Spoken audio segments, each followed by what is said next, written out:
আসসালামু আলাইকুম সুপ্রিয় শিক্ষার্থীবৃন্দ, ময়মনসিংহ পলিটেকনিক ইনস্টিটিউটের পক্ষ থেকে আজকের অনলাইন ক্লাসে সবাইকে স্বাগতম। আমি প্রথমেই ধন্যবাদ জানাচ্ছি ময়মনসিংহ পলিটেকনিকের সুযোগ্য অধ্যক্ষ মহোদয়কে এবং আরও ধন্যবাদ জানাচ্ছি আমাদের ময়মনসিংহ পলিটেকনিক ইনস্টিটিউটের ডাইনামিক উপাধ্যক্ষ মহোদয় জনাব শওকত হোসেন স্যারকে আজকের এই অনলাইন ক্লাসের আয়োজন করার জন্য। সুপ্রিয় শিক্ষার্থীবৃন্দ, আমরা আজকে যে সাবজেক্টটা নিয়ে আলোচনা করব সেটা হচ্ছে রসায়ন বা কেমিস্ট্রি। তো তোমরা যে যেখানে আছো আমার কথা এবং লেখা দেখতে পাচ্ছ কিনা সেগুলো কমেন্টসে জানাবে। আজকে যেহেতু প্রথম ক্লাস, আমাদের কিছু যান্ত্রিক ত্রুটির সমস্যা আছে, এই জন্য আস্তে আস্তে এগুলো ঠিক হয়ে যাবে এবং পরবর্তীতে তোমরা অবশ্যই ভালো ক্লাস এনজয় করতে পারবে। তো চলো আজকে আমরা যে সাবজেক্টটা পড়াবো সেটা নিয়ে একটু কথা বলি। আমরা রসায়ন নিয়ে আজকে কথা বলবো। এই সাবজেক্টের বিষয়গুলো হচ্ছে 6, 5, 9, 1, 3। এই সাবজেক্টটা তোমাদের প্রথম পর্বে যারা শিক্ষার্থী আছো তাদের এই সাবজেক্টটা আছে এবং এই সাবজেক্টের মার্কস হচ্ছে টোটাল 200 মার্কস। তোমাদের 200 মার্কসের মধ্যে আমাদের প্র্যাকটিক্যাল হচ্ছে 50 নাম্বার। সেটা যখন প্রতিষ্ঠান খোলা হবে বা তোমরা যখন ফিজিক্যালি আসবা তখন আমরা এই প্র্যাকটিক্যাল নিয়ে আলোচনা করবো। আপাতত আমরা থিওরি ক্লাস নিয়ে আলোচনা করব। তো দেখো, আর বাকি থাকে আমাদের 150 মার্কস। এই 150 মার্কসের মধ্যে তোমাদের থিওরি ক্লাস হবে, ক্লাস টেস্ট হবে, কুইজ টেস্ট হবে, অ্যাসাইনমেন্ট জমা দিবা, বিভিন্নভাবে নাম্বারগুলো তোমাদেরকে দেওয়া হবে।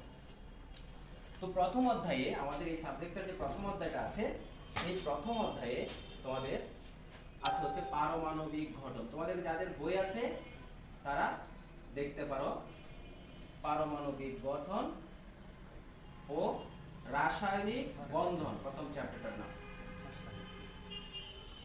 রাসায়নিক বন্ধন, পারমাণবিক গঠন ও রাসায়নিক বন্ধন। তো প্রথমেই এই বিষয়টা বোঝার আগে আমরা অল্প কিছু বিষয় বুঝে নিই। সেটা হচ্ছে, যেহেতু তোমরা অনেকেই এসএসসি পাস করে আসছো সায়েন্স গ্রুপ থেকে অথবা আর্টস কমার্স গ্রুপ থেকে, যারা আর্টস কমার্স গ্রুপ থেকে পাস করে আসছো তাদের জন্য এই সাবজেক্টটা একটা নতুন সাবজেক্ট। সেজন্য প্রথমে আমাদের কিছু প্রাথমিক ধারণা নিতে হবে এই সাবজেক্টটা সম্পর্কে। আমরা প্রথমেই জানি পদার্থ কাকে বলে। তোমরা অনেকেই জানো এটার সংজ্ঞা। যে সকল বস্তুর ওজন আছে, আয়তন আছে, বল প্রয়োগে বাধা সৃষ্টি করে তাদেরকে আমরা পদার্থ বলি। এই পদার্থ হচ্ছে দুই প্রকার, হচ্ছে মৌলিক পদার্থ, হচ্ছে যৌগিক পদার্থ। প্রথমে তো আমরা মৌলিক পদার্থ নিয়ে আলোচনা করি। মৌলিক পদার্থ হচ্ছে যে পদার্থগুলিকে ভাঙলে ওই পদার্থ ছাড়া আর অন্য কোনো পদার্থের বৈশিষ্ট্য বা অস্তিত্ব পাওয়া যায় না, তাদেরকে আমরা বলি মৌলিক পদার্থ। আর যৌগিক পদার্থ হচ্ছে যে সকল পদার্থকে ভাঙলে ওই পদার্থ ছাড়াও এক বা একাধিক অন্য পদার্থের অস্তিত্ব পাওয়া যায়, তাদেরকে আমরা বলি মৌলিক পদার্থ। যৌগিক পদার্থ। মৌলিক পদার্থের সংখ্যা পৃথিবীতে 118টি। এই কেমিস্ট্রি বা রসায়ন সাবজেক্টে এই মৌলিক পদার্থ নিয়েই বেশি আলোচনা করা হয়েছে এবং মৌলিক পদার্থের পরে আসছে যৌগিক পদার্থ। এই 118টা মৌলিক পদার্থের মধ্যে 3টা ভাগ আছে। কতগুলোর নাম হচ্ছে ধাতু, কতগুলোর নাম হচ্ছে অধাতু, আর কতগুলোর নাম হচ্ছে অপধাতু বা উপধাতু। প্রথমতেই আমরা জানি যে ধাতু আমাদের কয়টা। ধাতু হচ্ছে আমাদের 118টা মৌলিক পদার্থের মধ্যে আমাদের ধাতু হচ্ছে 93টা। খেয়াল রাখবে এই বিষয়গুলা। আমাদের ধাতু হচ্ছে 93টা, আর অধাতু হচ্ছে 18টা। আমরা আস্তে আস্তে এগুলোর নামগুলো শিখবো। আর অপধাতু হচ্ছে 60টা। এই টোটাল হচ্ছে আমাদের 118টা মৌলিক পদার্থ। এই 118টা মৌলিক পদার্থের মধ্যে সবগুলো তোমাদের শিখতে হবে না, যেগুলো আমাদের খুব বেশি প্রয়োজন প্রথমে আমরা এগুলা শিখব। এখন আমরা এই মৌলিক পদার্থগুলির মধ্যে 118টা মৌলিক পদার্থের মধ্যে প্রথমে কমপক্ষে 30টা মৌলিক পদার্থের, প্রত্যেকটা মৌলিক পদার্থের 5টা করে জিনিস তোমাদের শিখতে হবে। এটা অনেকটা এরকম যে কোনো ভাষা শেখার আগে আমাদের প্রথমেই শিখতে হয় বর্ণমালা। কেমিস্ট্রিকে যদি আমরা কোনো ভাষা চিন্তা করি, যদি ওটা কোনো ভাষা না, তারপরে যদি আমরা এটাকে ভাষা চিন্তা করি বা এরকম ভাবি, তাহলে কেমিস্ট্রি শেখার জন্য এগুলো হচ্ছে বর্ণমালা, অর্থাৎ এই মৌলিক পদার্থগুলোর নাম প্রত্যেকটা মৌলিক পদার্থের নাম, প্রতীক, পারমাণবিক সংখ্যা,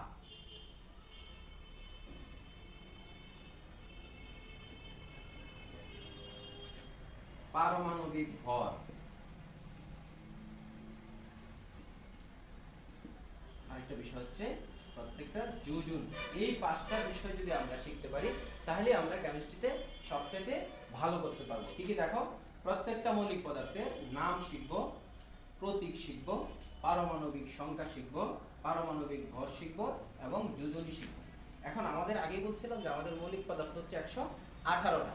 এই 118টা মৌলিক পদার্থের মধ্যে প্রথম 30টা মৌলিক পদার্থ, অর্থাৎ 1 থেকে 30 পর্যন্ত, প্রথম মৌলটার নাম হচ্ছে আমাদের হাইড্রোজেন, আর 30 নম্বর মৌলটার নাম হচ্ছে আমাদের জিঙ্ক। অর্থাৎ হাইড্রোজেন থেকে জিঙ্ক পর্যন্ত প্রত্যেকটা মৌলিক পদার্থের 5টা করে জিনিস: নাম, মৌলিক পদার্থটার প্রতীক বা সিম্বল, অ্যাটমিক নাম্বার বা পারমাণবিক সংখ্যা, পারমাণবিক ভর আর যোজনী। আপাতত তোমাদের এগুলো মুখস্থ করতে হবে। প্রত্যেকের বইয়ে, কেমিস্ট্রি বই কিনবা যখন, আশা করি কিনে ফেলছো অলরেডি, কেমিস্ট্রি বইয়ের প্রথম পেজটার মধ্যে খুললেই দেখবা যে এগুলো লিস্ট করে দেয়া আছে। যারা 9 10 এ পড়ে আসছো তারা আবার রিভাইজ করবে, আর যারা একেবারেই পড়ো নাই তারা অবশ্যই আজকের মধ্যে কমপক্ষে 30টা মৌলিক পদার্থের নাম, প্রতীক, পারমাণবিক সংখ্যা, পারমাণবিক ভর, যোজনী, এই বিষয়গুলো তোমাদের শিখতে হবে। তাহলে কেমিস্ট্রি সবচেয়ে ভালো তুমি বুঝতে পারবে। এখন চলো আমরা মৌলিক পদার্থ কাকে বলে শিখলাম, মৌলিক পদার্থের সংখ্যা শিখলাম, মৌলিক পদার্থগুলোকে কয়টা ভাগে ভাগ করা যায় সেগুলো শিখলাম। এখন আমরা শিখব পরমাণু কাকে বলে। অর্থাৎ আমরা আস্তে আস্তে কেমিস্ট্রি জগতে প্রবেশ করতেছি। পরমাণু বা অ্যাটম। পরমাণু হচ্ছে মৌলিক পদার্থের ক্ষুদ্রতম কণা, যাহা স্বাধীনভাবে থাকতে পারে না, অর্থাৎ এটা স্বাধীন অস্তিত্ব নাই, কিন্তু এরা রাসায়নিক বিক্রিয়ায় অংশগ্রহণ করতে পারে।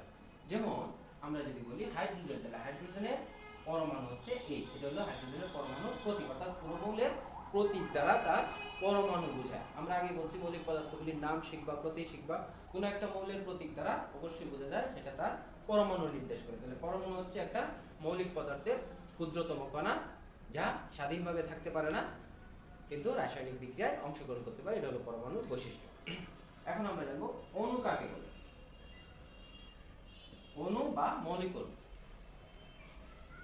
অণু হচ্ছে মৌলিক অথবা যৌগিক পদার্থের ক্ষুদ্রতম কণা, যাহা স্বাধীনভাবে থাকতে পারে কিন্তু এটা যখন পরমাণুতে না ভাঙে ততক্ষণ পর্যন্ত সে রাসায়নিক বিক্রিয়ায় অংশগ্রহণ করতে পারে না, এটা বলা হয় অণু।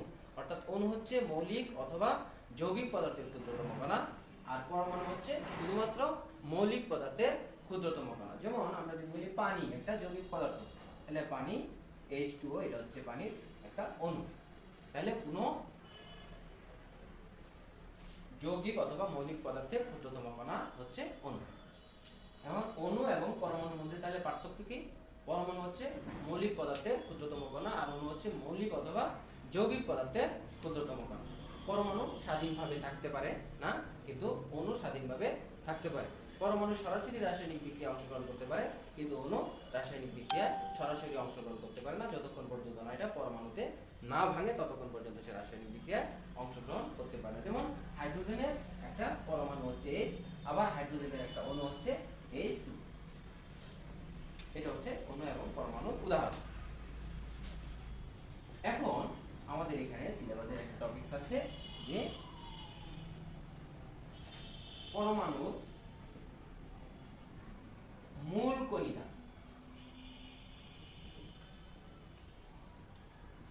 পরমাণুর মূল কণিকা। আমরা জানি পরমাণুকে ভাঙা যায় বা ক্ষুদ্র ক্ষুদ্র খণ্ডে বিশ্লিষ্ট করা যায়। পরমাণুকে ভাঙলে পরমাণুর ভিতরে যে কণাগুলো পাওয়া যায় সেগুলোকে বলা হয় পরমাণুর মূল কণিকা।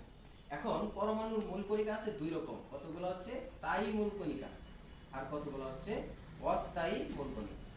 অর্থাৎ পরমাণুকে ভাঙলে, খেয়াল রাখবা, পরমাণুকে ভাঙলে 100-এরও বেশি কণা পাওয়া যায়, কিন্তু এগুলোর মধ্যে কতগুলো হচ্ছে স্থায়ী আর কতগুলো হচ্ছে অস্থায়ী। পরমাণুর স্থায়ী মূল কণিকা হচ্ছে অনলি 3টা, অর্থাৎ ইলেকট্রন, প্রোটন আর হচ্ছে নিউট্রন। আর অস্থায়ী মূল কণিকা আছে অনেক, যেমন পজিট্রন,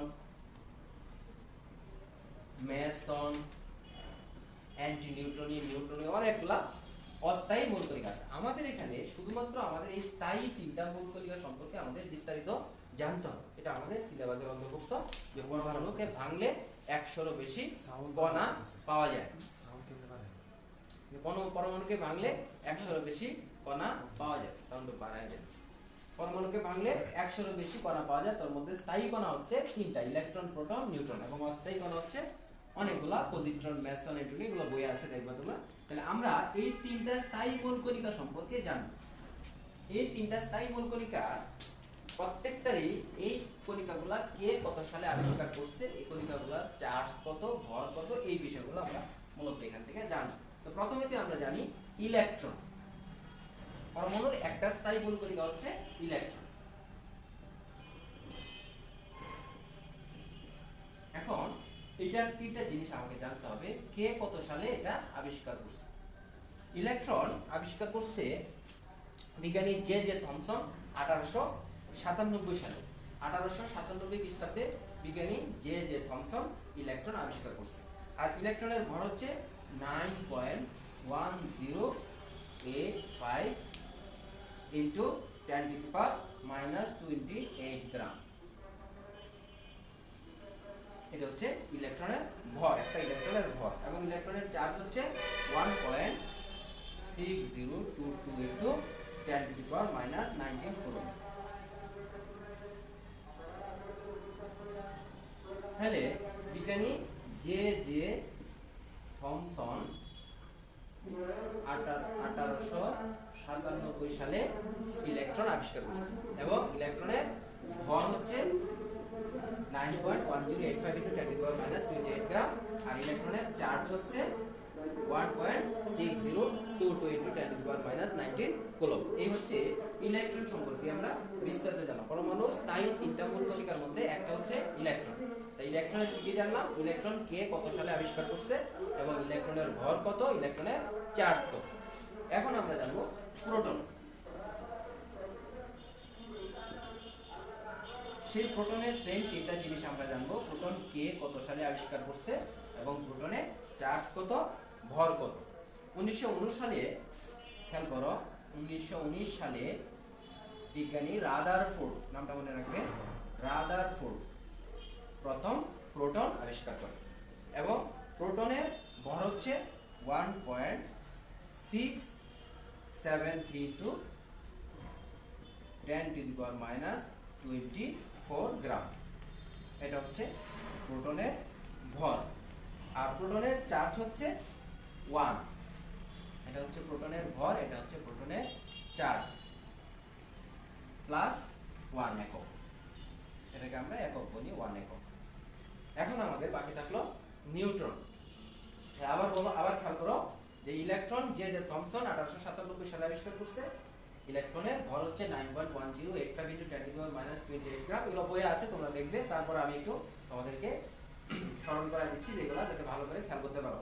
আর ইলেকট্রনের চার্জ হচ্ছে 1.6022 into 10⁻⁻19 কুলম্ব। তারপর আসলে প্রোটন।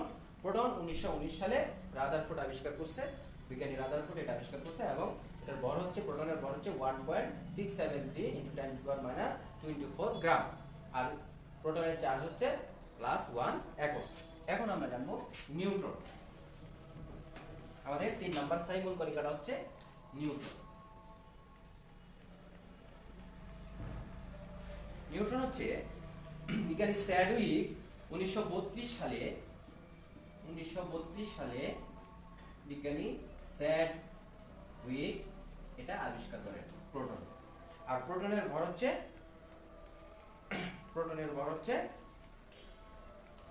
নিউট্রন। নিউট্রনের ভর হচ্ছে 1.675 into 10⁻34 গ্রাম। 10⁻34 গ্রাম। তাহলে এটা হচ্ছে নিউট্রনের আবিষ্কার করতে হলো বিজ্ঞানী স্যাডউইক 1932 সালে, এবং নিউট্রনের ভর হচ্ছে 1.675 into 10⁻34 গ্রাম। আর নিউট্রনের কোনো চার্জ নাই, খেয়াল রাখবে, নিউট্রনের কোনো চার্জ নাই, এটা চার্জ নিরপেক্ষ কণা। তাহলে পরমাণুর তিনটা স্থায়ী মূল কণিকা সম্পর্কে আমরা জানলাম, একটা হচ্ছে ইলেকট্রন, একটা হচ্ছে প্রোটন, একটা হচ্ছে নিউট্রন।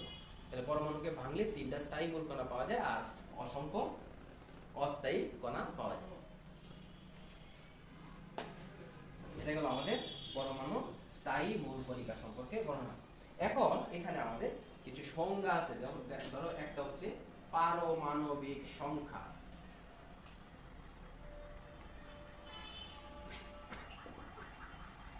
এই পারমাণবিক সংখ্যা পড়ার আগে আমাদের প্রথমে পরমাণুর গঠনটা সম্পর্কে আমাদের একটু জানতে হবে। পরমাণুর গঠনটা কেমন থাকে। পরমাণু সম্পর্কে একটু আগে বলছি যে পরমাণু হচ্ছে মৌলিক পদার্থের ক্ষুদ্রতম কণা। পরমাণুকে ভাঙলে ইতিমধ্যে জানতে পারছো তিনটা কণা পাওয়া যায়, স্থায়ী কণা পাওয়া যায়, একটা হচ্ছে ইলেকট্রন, একটা হচ্ছে প্রোটন, একটা হচ্ছে নিউট্রন। এখন পরমাণুর গঠনটা কিরকম, অর্থাৎ ইলেকট্রন, প্রোটন, নিউট্রন পরমাণুর ভিতরে কিভাবে থাকে। পরমাণুতে একটা নিউক্লিয়াস বা কেন্দ্র থাকে, এটা প্রাথমিক ধারণা, এরপরে আমরা আবার বিস্তারিত আসবো। যে পরমাণুতে একটা নিউক্লিয়াস থাকে, নিউক্লিয়াসের চারপাশে কতগুলি কক্ষপথ থাকে। পরমাণুর তিনটা স্থায়ী কণার মধ্যে, অর্থাৎ ইলেকট্রন, প্রোটন আর নিউট্রন, এই তিনটা স্থায়ী কণার মধ্যে প্রোটন এবং নিউট্রন থাকে হচ্ছে কেন্দ্রে অর্থাৎ নিউক্লিয়াস, আর ইলেকট্রনগুলো থাকে হচ্ছে তার চারপাশে বিভিন্ন কক্ষপথ। এখন পারমাণবিক সংখ্যাটা হচ্ছে একটা পরমাণুর মধ্যে যে কয়টা প্রোটন থাকে সেই প্রোটন সংখ্যাটাই হচ্ছে তার পারমাণবিক সংখ্যা। অর্থাৎ আমাদের মৌলিক পদার্থ কয়টা বলছিলাম, 118টা।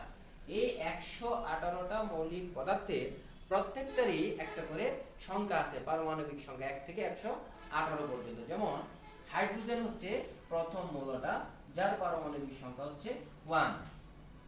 হিলিয়াম হচ্ছে আমাদের দ্বিতীয় মৌলটা, যার পারমাণবিক সংখ্যা হচ্ছে 2। লিথিয়াম হচ্ছে আমাদের তৃতীয় মৌলটা, যার পারমাণবিক সংখ্যা হচ্ছে 3। এই যে 1 2 3 এগুলো দ্বারা বোঝাচ্ছে যে হাইড্রোজেনের মধ্যে একটাই প্রোটন আছে, এইজন্য হাইড্রোজেনের পারমাণবিক সংখ্যা 1। এবং হিলিয়ামের মধ্যে দুইটা প্রোটন আছে, এইজন্য হিলিয়ামের পারমাণবিক সংখ্যা 2। শুধুমাত্র প্রোটন সংখ্যাটাই হচ্ছে তার পারমাণবিক সংখ্যা, অন্য কোনো কিছু না, নিউট্রনও না, ইলেকট্রনও না, শুধুমাত্র প্রোটন সংখ্যাটা দিয়ে আমরা পারমাণবিক সংখ্যা বিচার করি। যেমন লিথিয়ামের পারমাণবিক সংখ্যা হচ্ছে 3, অর্থাৎ লিথিয়ামের মধ্যে 3টা প্রোটন আছে, অর্থাৎ নিউক্লিয়াস 3টা প্রোটন বিশিষ্ট একটা পরমাণু। এখন এইভাবে আমরা পারমাণবিক সংখ্যাগুলো মুখস্থ করব 1 থেকে 30 পর্যন্ত। আমি আগে বলছি হাইড্রোজেন থেকে জিঙ্ক পর্যন্ত তোমরা পারমাণবিক সংখ্যাগুলো কার কত এবং মৌলের নাম, প্রতীক, পারমাণবিক সংখ্যা এগুলো মুখস্থ করবে। এটা হলো পরমাণুর গঠনের কথা বললাম। এখন আসো প্রোটন পারমাণবিক সংখ্যা বললাম, এখন আসো পারমাণবিক ভর। আরেকটা সংখ্যা আছে আমাদের, পারমাণবিক ভর। পারমাণবিক ভরটা হচ্ছে যে কোনো একটা পরমাণুর মধ্যে প্রোটন এবং নিউট্রন সংখ্যার যোগফলটাই হচ্ছে তার পারমাণবিক ভর। অর্থাৎ একটা পরমাণুর মধ্যে নিউক্লিয়াসে থাকে, আমি বললাম প্রোটন এবং নিউট্রন, এই দুইটার যোগফলই হচ্ছে তার পারমাণবিক ভর। যেমন আমরা যদি বলি যে হিলিয়ামের পারমাণবিক ভর হচ্ছে 4, অর্থাৎ হিলিয়ামের মধ্যে প্রোটন এবং নিউট্রন সংখ্যা দুইটা 4টা, প্রোটন এবং নিউট্রনের যোগফল হচ্ছে 4, এর জন্য হিলিয়ামের পারমাণবিক ভর হচ্ছে 4। অর্থাৎ একটা পরমাণুর মধ্যে প্রোটন এবং নিউট্রন সংখ্যার যোগফলটাই হচ্ছে তার পারমাণবিক ভর। এখন ধরো একটা মৌলের মধ্যে এরকম লেখা আছে,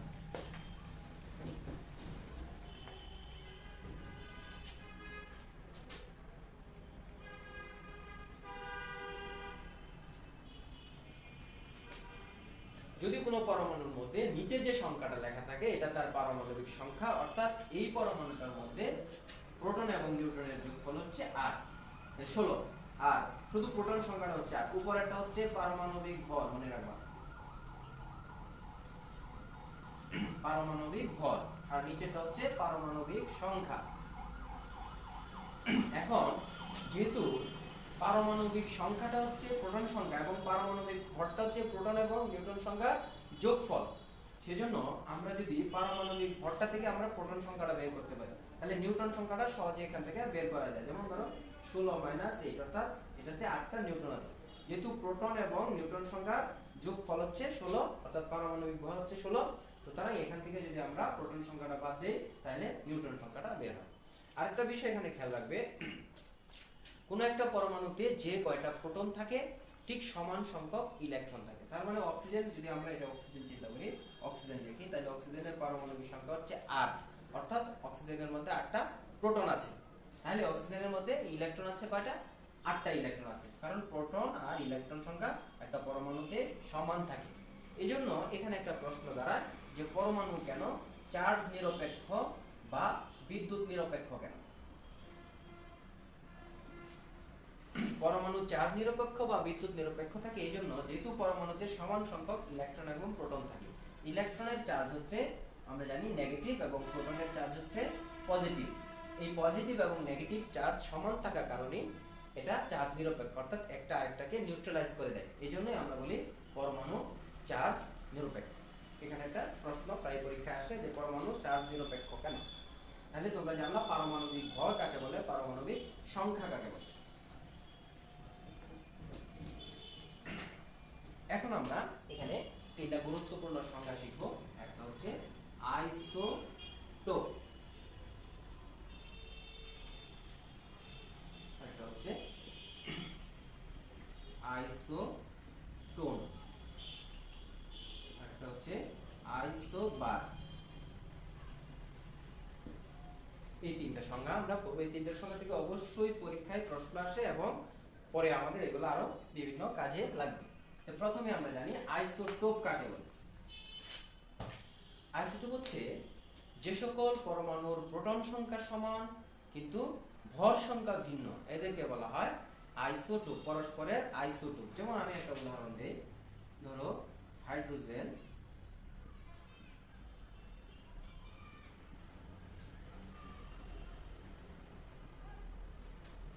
এই এরা হচ্ছে পরস্পরের আইসোটোপ। দেখো এদের প্রত্যেকেরই প্রোটন সংখ্যা সমান কিন্তু ভর সংখ্যা ভিন্ন ভিন্ন। তাহলে ভর সংখ্যা ভিন্ন ভিন্ন হওয়ার কারণটা কি?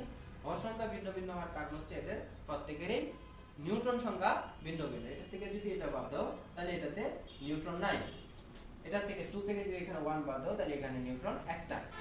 এই 3 ভর থেকে যদি প্রোটন বাদ দাও তাহলে এখানে নিউট্রন দুইটা। তাহলে যে সকল পরমাণুর নিউট্রন সংখ্যার ভিন্নতার জন্য ভর সংখ্যা ভিন্ন ভিন্ন হয় এদেরকে বলা হয় পরস্পরের আইসোটোপ। যেমন হাইড্রোজেনের তিনটা আইসোটোপ আছে, একটা হলো হাইড্রোজেন, আরেকটা হলো ডিউটেরিয়াম, আরেকটা হলো ট্রিটিয়াম। এরকম তিনটা আইসোটোপ আছে। তাহলে আমি আইসোটোপের সংখ্যাটা আবার বলছি, যে সকল পরমাণু প্রোটন সংখ্যা সমান কিন্তু ভর সংখ্যা ভিন্ন ভিন্ন এদেরকে বলা হয় পরস্পরের আইসোটোপ। এখন আমরা বলি আইসোটোন।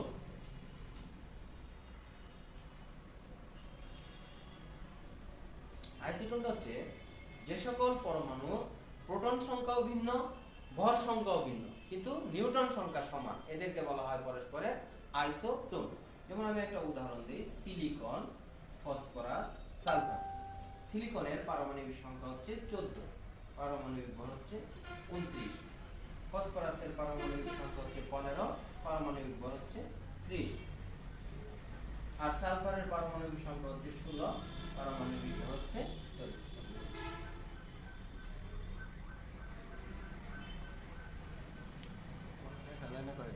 হ্যাঁ, দেখো যে সিলিকন, ফসফরাস, সালফার এই তিনটা পরস্পরের আইসোটোন। খেয়াল করো এখানে প্রত্যেকেরই পারমাণবিক সংখ্যা ভিন্ন, আবার ভর সংখ্যাও ভিন্ন, কিন্তু একটা জিনিস এখানে সমান আছে, সেটা হচ্ছে নিউট্রন সংখ্যা সমান। 30 থেকে যদি আমরা 14 বাদ দিই তাহলে থাকে কত? 16। 31 থেকে 15 বাদ দিলে এখানে থাকে 16। 32 থেকে 16 বাদ দিলে এখানে থাকে 16। অর্থাৎ প্রত্যেকেরই কি সমান? নিউট্রন সংখ্যা সমান। তাহলে যে সকল পরমাণুর প্রোটন সংখ্যাও ভিন্ন, ভর সংখ্যাও ভিন্ন কিন্তু শুধুমাত্র নিউট্রন সংখ্যা সমান, এদেরকে আমরা বলি পরস্পরের আইসোটোন। আবার বলি সংখ্যাটা, যে সকল পরমাণুর প্রোটন সংখ্যাও ভিন্ন, ভর সংখ্যাও ভিন্ন কিন্তু নিউট্রন সংখ্যা পরস্পরের সমান থাকে, এদেরকে বলা হয় পরস্পরের আইসোটোপ, সরি আইসোটোন। এখন আমরা দেখব আইসোবার।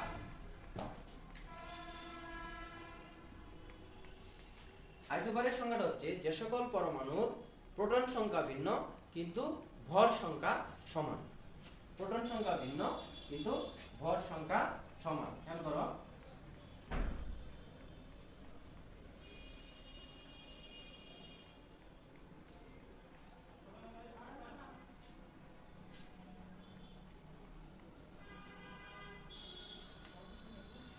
পটাশিয়াম এবং ক্যালসিয়াম, দুটা পরমাণু আমরা লিখলাম, পটাশিয়াম এবং ক্যালসিয়াম। দুটার পারমাণবিক সংখ্যা ভিন্ন, একটার 19 একটার 20, কিন্তু দেখো ভর সংখ্যা দুটা সমান, এই জন্য এদেরকে বলা হয় পরস্পরের আইসোবার। যে সকল পরমাণু প্রোটন সংখ্যা ভিন্ন কিন্তু ভর সংখ্যা পরস্পরের সমান, এদেরকে বলা হয় আইসোবার। আমি তিনটার সংখ্যা আবার একটু রিভিউ করছি, খেয়াল করো। প্রথমে পড়ছিলাম আমরা আইসোবার, সরি আইসোটোপ। আইসোটোপ হলো যে সকল পরমাণু প্রোটন সংখ্যা সমান কিন্তু ভর সংখ্যা ভিন্ন, এদেরকে বলা হয় আইসোটোপ। আর যে সকল পরমাণুর প্রোটন সংখ্যাও ভিন্ন, ভর সংখ্যাও ভিন্ন কিন্তু নিউটন সংখ্যাটা সমান, এদেরকে বলা হয় আইসোটোন। আর যে সকল পরমাণুর প্রোটন সংখ্যা ভিন্ন কিন্তু ভর সংখ্যাটা সমান, এদেরকে বলা হয় আইসোবার। এই হচ্ছে আইসোটোপ, আইসোটোন এবং আইসোবার, এই তিনটা সংজ্ঞা। এখন আমরা এই সংজ্ঞাগুলো পড়লাম। এখন আমাদের প্রথমেই বলি যে তোমরা যদি হাইড্রোজেন থেকে জিঙ্ক পর্যন্ত এই 30টা মৌলের নাম, প্রতীক, পারমাণবিক সংখ্যা এবং পারমাণবিক ভর এগুলা না শিখো, তাহলে পরবর্তী আমাদের যে লেকচারগুলো আসবে সেগুলো বুঝতে সমস্যা হবে।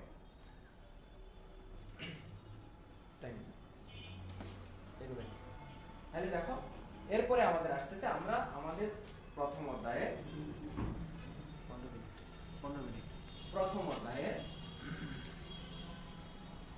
অর্থাৎ 1 নম্বর অধ্যায়ে 1.1 যে টপিকটা এটা পড়লাম, 1.2 যে টপিকটা এটা পড়লাম। এখন আমাদের আসতেছে 1.3, অর্থাৎ এই 3 নাম্বার টপিকটার মধ্যে দেখো সিলেবাসে কি আছে। সিলেবাসে আছে পলির বর্জন নীতি, আবহাওয়া নীতি এবং মুন্ডের নীতির উপর ভিত্তি করে পরমাণু ইলেকট্রন বিন্যাস। তো আমরা ইলেকট্রন বিন্যাস করার জন্য আমাদের যে জিনিসগুলো লাগবে,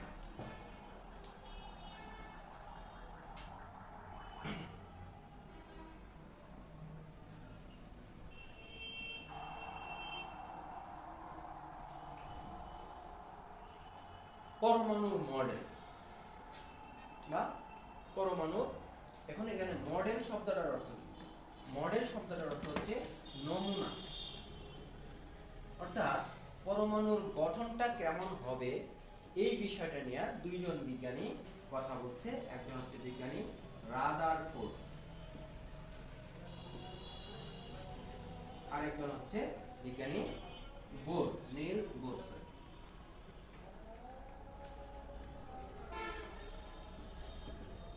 বিজ্ঞানী রাদারফোর্ড 1911 সালে বিজ্ঞানী রাদারফোর্ড পরমাণুর গঠন নিয়ে যে কথা বলছে, এটাই হচ্ছে রাদারফোর্ডের পরমাণু মডেল। আমি বলতেছিলাম যে আমাদের 1.3 যে টপিকটা আছে প্রথম অধ্যায়ের 3 নাম্বার টপিকটা, এটা বোঝার জন্য আমাদের দুইটা পরমাণুর মডেল করতে হবে। সেই দুইটা পরমাণুর মডেল ভালো করে বুঝলে আমরা 1.3 যে টপিকটা আছে এটা ভালো বুঝতে পারবো। তাহলে প্রথমে আমরা জানি রাদারফোর্ডের পরমাণু মডেলটা কি। বিজ্ঞানী রাদারফোর্ড 1911 সালে পরমাণুর গঠন নিয়ে যে মডেল উপস্থাপন করেন, এটি হচ্ছে রাদারফোর্ডের পরমাণু মডেল। এই রাদারফোর্ডের পরমাণু মডেলে বিজ্ঞানী রাদারফোর্ড পরমাণুর গঠন সম্পর্কে কি বলছে খেয়াল করো। বিজ্ঞানী রাদারফোর্ড 1 নম্বর বলছে যে পরমাণুতে একটা ধনাত্মক চার্জযুক্ত নিউক্লিয়াস থাকে এবং এর চারপাশে বিভিন্ন কক্ষপথ থাকে। আর দ্বিতীয় কথাটা বলছে এই কক্ষপথগুলিতে ইলেকট্রন সমূহ পরিভ্রমণ করে, সেটাকে তুলনা করছে সৌরজগতের সাথে। সৌরজগতের গ্রহগুলি যেমন সূর্যকে কেন্দ্র করে এর চারপাশে পরিভ্রমণ করে, আমাদের পরমাণুর মধ্যেও ইলেকট্রন সমূহ তেমনি পরমাণুর নিউক্লিয়াসকে কেন্দ্র করে এর চারপাশে পরিভ্রমণ করে।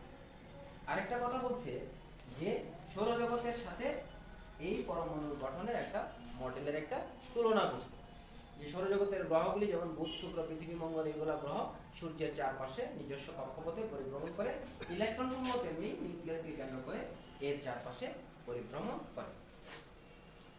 আর এই রাদারফোর্ড আরেকটা কথা বলছে পরমাণুর সমস্ত ভর তার নিউক্লিয়াসে কেন্দ্রীভূত থাকে। যেহেতু পরমাণুর সমস্ত ভর নিউক্লিয়াসে কেন্দ্রীভূত থাকে, নিউক্লিয়াসে যেহেতু প্রোটন আর নিউট্রন থাকে, আর পারমাণবিক ভরটা যেহেতু নির্ভর করে প্রোটন এবং নিউট্রনের উপর, সেজন্য পরমাণুর কেন্দ্রে সমস্ত পরমাণুর ভর নিহিত থাকে।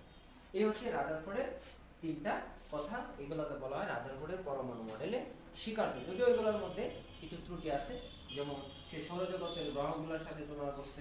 খেয়াল করে দেখো সৌরজগতের গ্রহগুলোর কিন্তু কোনো চার্জ নাই, কিন্তু আমাদের ইলেকট্রন সমূহের কিন্তু নেগেটিভ চার্জ আছে।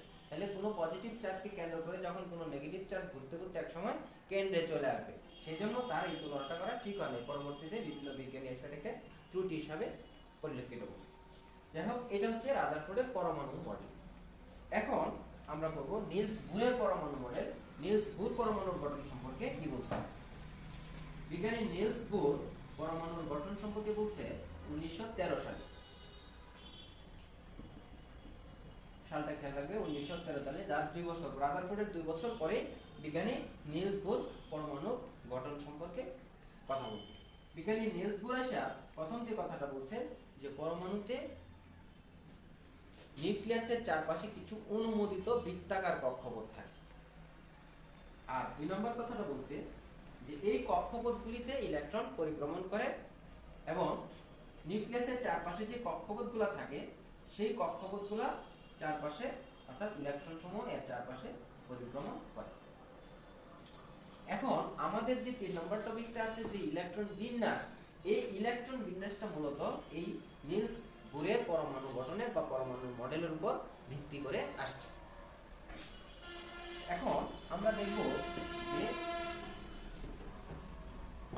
নিলস বুরের কথা অনুযায়ী, বুর পরমাণু মডেল অনুযায়ী নিউক্লিয়াস থাকে একটা, নিউক্লিয়াসের চারপাশে বিভিন্ন বৃত্তাকার কক্ষপথ থাকে। এই যে কক্ষপথগুলো আছে এই কক্ষপথগুলোকে n দ্বারা প্রকাশ করা হয়। এই n এর মান যদি 1 বসানো হয় তাহলে আমরা বুঝি এটা প্রথম কক্ষপথ। n এর মান যদি 2 বসানো হয় তাহলে আমরা বুঝি এটা দ্বিতীয় কক্ষপথ। n এর মান যদি 3 বসানো হয় তাহলে আমরা বুঝবো এটি তৃতীয় কক্ষপথ। এখন এই নিলস বুরের পরমাণুর গঠন অনুযায়ী আমরা ইলেকট্রন বিন্যাস করার জন্য আমাদের জানতে হবে কয়েকটা জিনিস। এর মধ্যে একটা হচ্ছে কোয়ান্টাম সংখ্যা।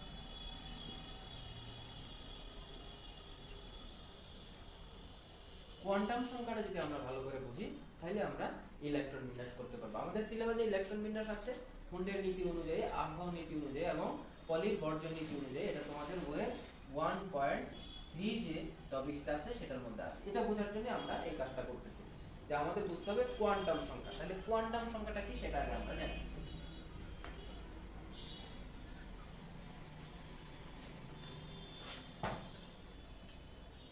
কোয়ান্টাম সংখ্যাটা হচ্ছে পরমাণুতে কোনো ইলেকট্রনকে বর্ণনা করার জন্য, অর্থাৎ পরমাণুতে কোনো ইলেকট্রনকে পরিচয় করায় দেওয়ার জন্য ইলেকট্রন যে কক্ষপথে থাকে সেই কক্ষপথের আকার এবং সেই কক্ষপথের আকৃতি এবং সেই কক্ষপথের দিক বিন্যাস এগুলো প্রকাশ করার জন্য আমরা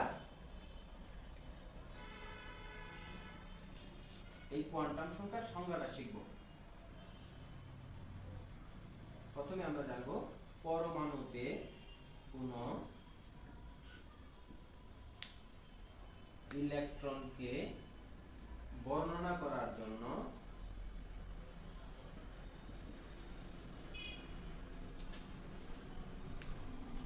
ইলেকট্রন যে কক্ষপথে থাকে, অর্থাৎ ইলেকট্রনের কক্ষপথের 4টা জিনিস: কক্ষপথের আকার, কক্ষপথের আকৃতি এবং কক্ষপথের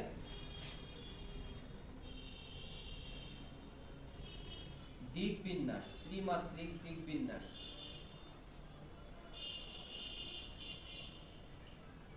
এবং ইলেকট্রনের ঘূর্ণন। খেয়াল করো, পরমাণুতে কোনো ইলেকট্রনকে বর্ণনা করার জন্য ইলেকট্রনের কক্ষপথের আকার, অর্থাৎ ইলেকট্রনটা যে কক্ষপথে ঘুরে সেই কক্ষপথের আকার কেমন, সাইজ, সেই কক্ষপথের আকৃতি কেমন, অর্থাৎ শেপ কেমন, এবং সেই কক্ষপথের 3 ডাইমেনশনটা কেমন, অর্থাৎ কক্ষপথটার দিক বিন্যাস এবং ইলেকট্রনটা কোন দিকে ঘুরতেছে, ঘড়ির কাঁটার দিকে নাকি ঘড়ির কাঁটার বিপরীত দিকে, এই 4টা জিনিস প্রকাশ করার জন্য আমাদের 4টা সংখ্যা ব্যবহার করা হয়। এই 4টা সংখ্যাকে একত্রে বলা হয় কোয়ান্টাম সংখ্যা বা কোয়ান্টাম নাম্বার। এই কোয়ান্টাম সংখ্যা বা কোয়ান্টাম নাম্বার ভালো করে বুঝলেই তোমরা পরমাণুতে ইলেকট্রনের বিন্যাস কিভাবে করতে হয় সেটা পারবে। তাহলে প্রথমতে আমরা জানি কোয়ান্টাম সংখ্যা তাহলে 4 প্রকার। প্রথম কোয়ান্টাম সংখ্যাটার নাম হচ্ছে প্রধান কোয়ান্টাম সংখ্যা। প্রধান কোয়ান্টাম সংখ্যা। আমি আবার বোরের পরমাণু মডেলটাতে ফিরে যাই। সেখানে কি বলছিলাম যে পরমাণুতে একটা নিউক্লিয়াস থাকে, সেই নিউক্লিয়াসের চারপাশে বিভিন্ন কক্ষপথ থাকে। সেই কক্ষপথগুলির আকার প্রকাশ করার জন্য বা কক্ষপথগুলির সাইজ প্রকাশ করার জন্য যে কোয়ান্টাম সংখ্যাটা ব্যবহার করা হয় এটাকে আমরা বলতেছি প্রধান কোয়ান্টাম সংখ্যা। আমি আবার বলতেছি যে পরমাণুতে যে নিউক্লিয়াসের চারপাশে বিভিন্ন কক্ষপথ থাকে, সেই কক্ষপথগুলির আকার বা সাইজ প্রকাশ করার জন্য যে কোয়ান্টাম সংখ্যাটা ব্যবহার করা হয় তাকে বলা হয় প্রধান কোয়ান্টাম সংখ্যা। এটাকে n দ্বারা প্রকাশ করা হয়, ছোট হাতের n বা স্মল n। এই n এর মান যদি 1 হয় তাহলে আমরা বুঝবো এটা প্রথম কক্ষপথ, n এর মান যদি 2 হয় তাহলে আমরা বুঝবো এটা দ্বিতীয় কক্ষপথ, আর n এর মান যদি 3 হয় তাহলে আমরা এটা বুঝবো তৃতীয় কক্ষপথ। এইভাবে আমরা প্রধান কোয়ান্টাম সংখ্যা দ্বারা পরমাণুতে নিউক্লিয়াসের চারপাশে বিভিন্ন কক্ষপথের আকার বা সাইজ নির্দেশ করা হয়। 2 নম্বর কোয়ান্টাম সংখ্যাটার নাম হচ্ছে সহকারী কোয়ান্টাম সংখ্যা।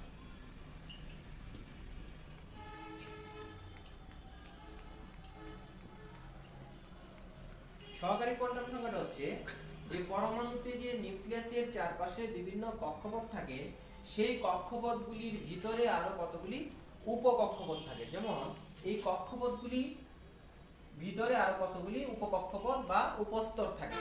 এই উপস্তরগুলোকে প্রকাশ করার জন্য, অর্থাৎ এই উপস্তরগুলোর আকৃতি প্রকাশ করার জন্য যে কোয়ান্টাম সংখ্যাটা ব্যবহার করা তাকে বলা হয় সহকারী কোয়ান্টাম সংখ্যা। এখানে আমাদের অনেকগুলো বিষয় আছে, সেই বিষয়গুলো একটু বুঝতে হবে। সহকারী কোয়ান্টাম সংখ্যাকে এল দ্বারা প্রকাশ করা হয়, স্মল এল। এই এল এর মানটা 0 থেকে n-1 পর্যন্ত হয়। খেয়াল করো কথাটা, এই এল এর মানটা 0 থেকে n-1 পর্যন্ত হয়। অর্থাৎ nটা হচ্ছে আমাদের এখানে প্রধান কোয়ান্টাম সংখ্যা আর এলটা হচ্ছে সহকারী কোয়ান্টাম সংখ্যা।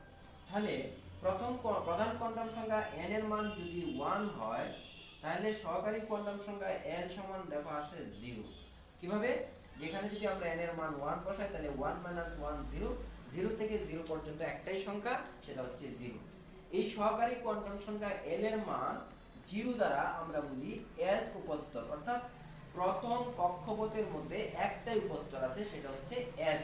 এইজন্য এটার পাশে আমরা 1s লিখি। অর্থাৎ এখানে 1টা হচ্ছে কক্ষপথ সংখ্যা আর sটা হচ্ছে উপস্তর সংখ্যা। তাহলে প্রথম কক্ষপথে আমাদের একটাই উপকক্ষপথ আছে, সেটা হচ্ছে 1s। এমনি ভাবে n এর মান যদি 2 বসাই তাহলে আমরা বলতেছি এটা দ্বিতীয় কক্ষপথ। খেয়াল করো, তাহলে দ্বিতীয় কক্ষপথে কয়টা উপকক্ষপথ আছে সেটা আমরা এই সূত্র থেকে বের করতে পারবো। যেমন n এর মান যদি আমরা এখানে 2 বসাই তাহলে l এর মান কত আসে? 2 - 1 মানে 1। তাহলে 0 থেকে 1 পর্যন্ত কয়টা সংখ্যা? দুইটা সংখ্যা, একটা হচ্ছে 0 আর একটা হচ্ছে 1। তাহলে l এর মান 0 দ্বারা বোঝায় s আর l এর মান 1 দ্বারা বোঝায় p। তাহলে দেখো দ্বিতীয় কক্ষপথের মধ্যে দুইটা উপকক্ষপথ আছে, একটা হচ্ছে s, একটা হচ্ছে p। তাহলে আমরা যেহেতু এটি দ্বিতীয় কক্ষপথের উপকক্ষপথ সেজন্য আমরা লিখব 2s 2p। এমনি ভাবে আমরা যদি তৃতীয় কক্ষপথে যাই তাহলে তৃতীয় কক্ষপথে দেখো আমরা কয়টা উপকক্ষপথ পাবো। তৃতীয় কক্ষপথের জন্য প্রধান কোয়ান্টাম সংখ্যা n এর মান হবে 3। তাহলে সহকারী কোয়ান্টাম সংখ্যা l এর মান কত হবে? এই সূত্রটার মধ্যে n এর মান 3 বসাও। 3 বসালে কত আসবে? 3 - 1 মানে 2। তাহলে 0 থেকে 2 পর্যন্ত কয়টা সংখ্যা? তিনটা সংখ্যা। কত? 0 1 2। তাহলে l এর মান 0 দ্বারা বোঝায় s, l এর মান 1 দ্বারা বোঝায় p উপস্তর, l এর মান 2 দ্বারা বোঝায় d উপস্তর। যেহেতু এগুলা তৃতীয় কক্ষপথের উপকক্ষপথ তাহলে আমরা 3s 3p 3d। তাহলে পরমাণুর তৃতীয় কক্ষপথে তিনটা উপকক্ষপথ আছে, নামগুলা কি কি? 3s 3p 3d। এমনি ভাবে আমরা যদি n এর মান 4 বসাই তাহলে l এর মান আসে 4টা। খেয়াল করো ওই সূত্র থেকে 0 1 2 3। তাহলে 0 দ্বারা বোঝায় s, 1 দ্বারা বোঝায় p, 2 দ্বারা বোঝায় d আর 3 দ্বারা বোঝায় f। তাহলে চতুর্থ কক্ষপথে চারটা উপকক্ষপথ আছে, কি কি? 4s 4p 4d 4f। তাহলে দেখো আমরা যদি এগুলা সিরিয়ালি একটু লিখি তাহলে এরকম দাঁড়ায় যে প্রথম কক্ষপথে আমরা একটা উপকক্ষপথ পাইছি 1s, দ্বিতীয় কক্ষপথে আমরা দুইটা উপকক্ষপথ পাইছি 2s 2p, তৃতীয় কক্ষপথে আবার আমরা তিনটা উপকক্ষপথ পাইছি 3s 3p 3d, চতুর্থ কক্ষপথে আমরা চারটা উপকক্ষপথ পাইছি, একটা হলো 4s 4p 4d, একটা হলো হলো ও এফ। তাহলে এখন এইগুলাকে যদি আমরা একটু সিরিয়াল করি তাহলে এরকম দাঁড়ায়, তোমাদের বইয়ে এরকম একটা ফিগার আছে দেখবা, এটার অর্থটা হচ্ছে এরকম। তাহলে এটা যদি আমরা সিরিয়ালি লিখি তাহলে আসে 1s 2s 2p 3s 3p 3d 4s এরকম আসে। এখন এই SPDF টা কি? SPDF এগুলো হচ্ছে উপকক্ষপথ বা এগুলোর একটা সুন্দর নাম আছে অরবিটাল। এই অরবিটাল গুলা ভালো জানলে তোমরা ইলেকট্রন বিন্যাস সহজে করতে পারবে। আমি অবশ্যই নেক্সট ক্লাসে আবার এটা আলোচনা করব, এটা একদিনে ক্লিয়ার হবে না তোমাদের। যারা একটু কম বুঝছো তারা চেষ্টা করবা বই দেখে, আবার যদি না বুঝে থাকো তাহলে আমাকে কমেন্টসে জানাবে, আমি পরবর্তী ক্লাসে আবার এটা রিপিট করব, আবার প্রথম থেকে রাদারফোর্ড এবং বোরের পরমাণু মডেল থেকে পড়ায় আবার কোয়ান্টাম সংখ্যা পড়াবো। কোয়ান্টাম সংখ্যা আমাদের আরো বাকি আছে। এই SPDF এগুলা হচ্ছে অরবিটাল, এগুলো হচ্ছে উপকক্ষপথ, এগুলাতে থাকে হচ্ছে ইলেকট্রন। এখন এই ইলেকট্রন কোন অরবিটালে কয়টা থাকে সেগুলো যদি আমরা বুঝতে পারি তাহলে আমরা পরমাণু ইলেকট্রন বিন্যাস করতে পারবো। অর্থাৎ তোমাদের বইয়ে যে 1.3 টপিকসটা আছে এই টপিকটা সহজে বুঝতে পারবো। আমি আবারও বলতেছি যে তোমরা যদি 1 থেকে 30 পর্যন্ত মৌলগুলির 5টা জিনিস আজকের মধ্যে না শিখো তাহলে কেমিস্ট্রি ক্লাস বুঝতে তোমাদের সমস্যা হবে, হয়তো বুঝবে একটু দেরি হবে। আর এগুলা শিখলে খুব সহজেই আমার কথা ধরতে পারবে এবং বুঝতে পারবে। আমি আবার বলতেছি হাইড্রোজেন থেকে জিঙ্ক পর্যন্ত এই মৌলগুলি, এই 30টা মৌলের প্রত্যেকের 5টা জিনিস, একটা হলো নাম, প্রতীক, পারমাণবিক সংখ্যা, পারমাণবিক ভর, আর এগুলো যোজন। এগুলো আপাতত মুখস্থ করবে অবশ্যই, তাহলে তুমি নেক্সট ক্লাস সহজেই আরো ভালো করে বুঝতে পারবে। তাহলে আগামী ক্লাসে আমি দেখব কে কত দ্রুত এগুলো শিখছে এবং আমাকে কমেন্টসে জানাবে কে কত তাড়াতাড়ি শিখতে পারছে। তাহলে নেক্সট ক্লাসটা আমরা আবার এখান থেকে শুরু করব, ঠিক আছে? তাহলে সে পর্যন্ত সবাই ভালো থাকো। আজকের ক্লাস এখানেই শেষ। আসসালামু আলাইকুম ওয়া রাহমাতুল্লাহি ওয়া বারাকাতুহু।